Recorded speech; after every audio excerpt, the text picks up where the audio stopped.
Hello everyone, welcome back to Humble Mysteries, a podcast about ordinary people and extraordinary events.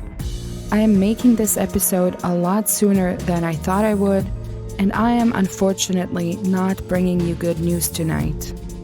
This is an update on the case of little Danka Ilić, who disappeared on March 26th in Serbia.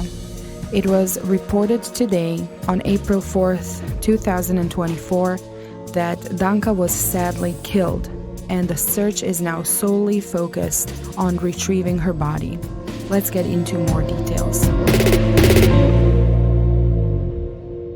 So let's do a quick recap of this case. In case you haven't listened to the previous episode, if you want, you can still go back and listen to that episode. It's still relevant information. Danka Ilić was about to turn 2. She disappeared on March 26, 2024 at approximately 1:45 p.m. in a Serbian town named Banjsko Polje. She was the youngest of 2 children to her parents Ivana and Miloš, and she had an older brother named Lazar. On the day of her disappearance, her mother took Danka and her brother to an abandoned family property just outside of the town of Bor, where the family lived. Her son asked her for some water. She went to the car to grab the bottle, and when she was back, Danka was nowhere to be found. A massive search and rescue operation was immediately started, with over 500 people searching for little Danka at one point. That evening, the first ever Amber Alert was activated in Serbia, and with many developments in this case, a lot of attention was focused on Danka's parents, especially her mother, who was the last person to see Danka alive. One of the biggest developments in this case was a sighting of a little girl who looks like Danka in Vienna, Austria. This was later debunked, as one of the women who was spotted with the girl came forward with photographic evidence that the child in question was her own daughter. And then today at 10 a.m. local time, a press conference was held in which the Serbian president announced that Danka was sadly killed. He explained that 2 men were taken into custody after confessing to hitting Danka with their car. He also said that the men have shown the police where they have disposed of her body, and the focus of the search was now in that area. Essentially, they put her body in an illegal waste dump. So let's break this down a bit further with some more information that has come out throughout the day. The names of the 2 men in question are Dejan Dragijević and Srđan Janković, and both of them are 50 years old. They were apparently questioned in the first few days after Danka's disappearance, which honestly tells me that they must have been seen on some CCTV cameras in the vicinity. They are employees of the state-owned company called Vodovod, which literally translates to water system. They are maintenance workers, and on the day of Danka's disappearance, they were working on a job in the area. The vehicle they were driving is a company-owned car, and it is therefore equipped with a GPS tracking system. The Serbian Minister of Internal Affairs held another press conference later in the day and gave more details about the case. Danka's mother was seen driving in the street where her family property is at 1:10 p.m. Upon arriving at the property, Danka's mother took several photos of her children, both Danka and Lazar, and sent them to her husband. The last photo was sent at 1:22 p.m. Her son then asked her for some water. She walked a few meters to her car to get the water, and when she returned, Danka was gone. She called her husband at 1:41 p.m. and he arrived at the property at 1:55 p.m. While she was waiting for her husband, she called the police at 1:45 p.m. and they arrived at the property at 1:59 p.m. and immediately started searching. In the period of time between 1:45 p.m. and 1:52 p.m., Danka must have left the property and was walking down the paved road and this was confirmed by 2 eyewitnesses. Danka's mother, looking for Danka, saw a white car and a man standing next to it, and this car would be important later on. One of the 2 men who were arrested claims that they were supposed to look at the manhole in a nearby street, and they arrived at the site at 1:20 p.m. The vehicle was caught on camera at 1:35 p.m. and then was later caught on camera again at 1:50 p.m. And at that point, the vehicle stopped at a fence of a house nearby. The vehicle was stopped there for 2.5 minutes.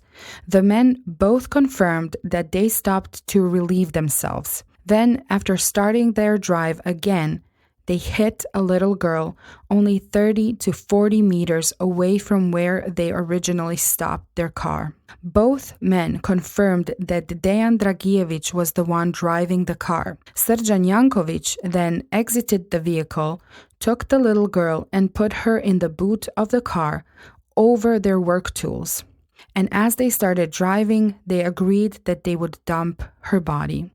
And then listen to this plot twist. As they're driving away, having just hit Danka with their car, with her body inside of the boot of their car, they're stopped by Danka's father, Miloš. He is panicked. He asks them if they saw a little girl walking by herself, and they both reply, no. They left Banjsko Polje, and around 2 p.m. the GPS shows that they stopped at the illegal waste dump, and they were there for 1 minute and 49 seconds. Srđan Janković took the child and disposed of her body, while Dejan Dragijević kept watch. And then, for another plot twist, towards the evening, Srđan Janković received a phone call from his boss, who asked him to come assist in the search for little Danka. And this piece of human scum put his clothes on and joined the search for the little girl, whose body he dumped just hours earlier. And like I mentioned before, these 2 men were actually questioned before, and the company car was forensically searched. Blood was found in the car, and the last few days were spent in anticipation of DNA results. The 2 men agreed that they would use cleaning products to clean the car, but luminol testing revealed bloodstains. In the past few days, they were brought in for questioning, and Dejan Dragijević confessed when faced with evidence, while Srđan Janković took a little while before he as well confessed. Unfortunately, Danka's body still hasn't been recovered, and the police are using excavators to dig around in that area of an illegal waste dump. But thankfully, thorough searches are also being conducted in areas around each of the 2 men's homes. The police apparently already searched the waste dump earlier and were unsuccessful in finding her body. So they now believe that one of the perpetrators actually returned there and moved the body to a different location. You know, a lot of people are saying no body, no conviction, which is probably why these 2 won't reveal where the body is, even though they confess to everything else, basically. The minister confirmed that the initial focus of the investigation was Danka's mother, mostly because of her inexplicable decision to bring children to the property that was not child-friendly. He said that the property was overgrown, full of glass, discarded appliances, and waste, and it was very difficult for the police to understand why she brought her children there on that day, especially since that was the first time she brought them there ever, and the first time that she came there in several years. And this is what I have been trying to drill into everyone who is listening to this. The media was going crazy with theories about Danka's mom, but it is absolutely expected that the police were going to be laser focused on her. You always start with the person who last saw the missing person. They have the most up-to-date, crucial information you could need to find the missing person. And that was actually the case in this situation. It was Danka's mother who saw the white car and the guy who was standing next to it. And I have no doubts that the police were then immediately focused on locating that white car. It's not rocket science. And the reason she was brought in for more questioning is most likely because the first lead she gave them panned out. And they were most likely trying to get her to remember more details about everything. In any case, these are all the updates I have for you tonight. I am sure that all of you understand that the emotions are running extremely high in Serbia and the entire region right now. A very big number of people still do not believe that Danka's mother had nothing to do with this. A lot of comments I saw on social media say that the police found two people who will basically take the fall for Danka's mother because she is pregnant. And I will just take this opportunity to invite all of you to practice critical thinking when reading and listening about this case. Apply it liberally, if I may say so. And yes, apply it even to my reporting of this case. Apply it to every single piece of information you come across. For now, let's just leave the family alone and allow them the privacy to grieve this incredible loss. And I have to say, short of finding the body, this investigation was done exceptionally well. And I know there will be people who will absolutely categorically disagree with me on that statement. But if you think about it, the public had no idea about this white car until today. They haven't released a single crumb of information before they had the suspects in custody. Unfortunately, that also meant that Danka's mother took a lot of the public harassment instead, but even so, I think it was a job very well done. I will continue to follow this case and I will continue to post updates on my Instagram page, which you can find at Humble Mysteries Pod.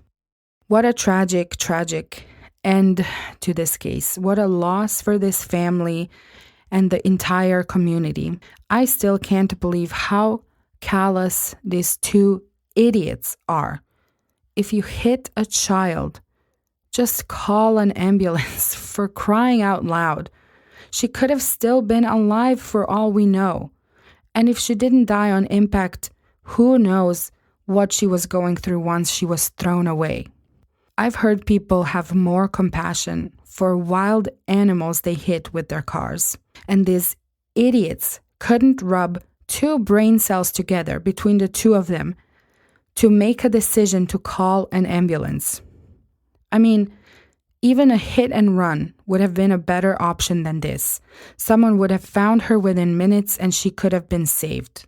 My hope right now is that her body is found soon and that Danka gets justice. I hope that these two rot in prison for as long as possible, and I hope that Danka's family can find some peace. I know her mother will be reliving March 26th in her head for the rest of her life, forever wondering if she could have saved her had she come back from the car just 10 seconds earlier. And the painful reality is that she will never get to find out.